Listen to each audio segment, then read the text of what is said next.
विरोध की भी एक मर्यादा होती है। सवाल पूछना लोकतंत्र का अधिकार है, लेकिन क्या किसी धर्म की वेशभूषा पहनकर विरोध करना भी लोकतंत्र का हिस्सा माना जाना चाहिए? आज संसद भवन परिसर से सामने आई तस्वीरों ने पूरे देश में एक नई बहस छेड़ दी है। आखिर भ्रष्टाचार का विरोध हो रहा था या फिर करोड़ों हिंदुओं की आस्था को चोट पहुंचाने वाला एक राजनीतिक प्रदर्शन किया गया? आइए समझते हैं। नमस्कार साथियों, मैं हूं जयप्रकाश तिवारी। साथियों, आज संसद भवन परिसर में विपक्ष के सांसदों ने कथित राम मंदिर चंदा गड़बड़ी के मुद्दे को लेकर प्रदर्शन किया। इस दौरान सांसद पप्पू यादव भगवा वेशभूषा और साधु के रूप में एक सांकेतिक प्रदर्शन करते दिखाई दिए।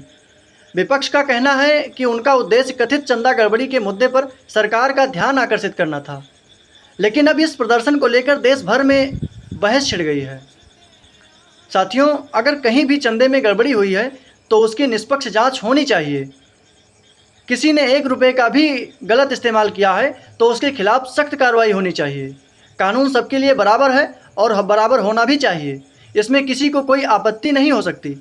लेकिन सवाल विरोध के तरीके पर है।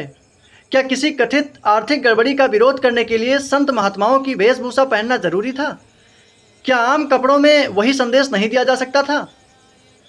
साथियों, मेरी राय में यही वो बिंदु हैं जहां ये प्रदर्शन विवाद का विषय बन जाता है।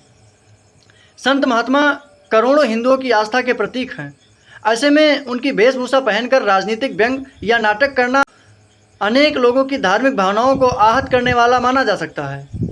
विरोध किसी कथित भ्रष्टाचार का होना चाहिए, पूरे संत समाज का नहीं।